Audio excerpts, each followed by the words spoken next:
Hey guys, in this video I will show you how to apply TFN tax file number in Australia. Alright, let's begin. First, open your browser and go to the Australian Taxation Office website.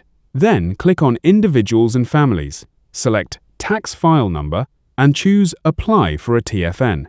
Next, pick the application category that matches your situation, such as student, foreign passport holder, permanent migrant, or temporary visitor. Carefully read the eligibility requirements before continuing. You must be in Australia and hold a valid visa with work rights if required. After that, click Start to begin the application form.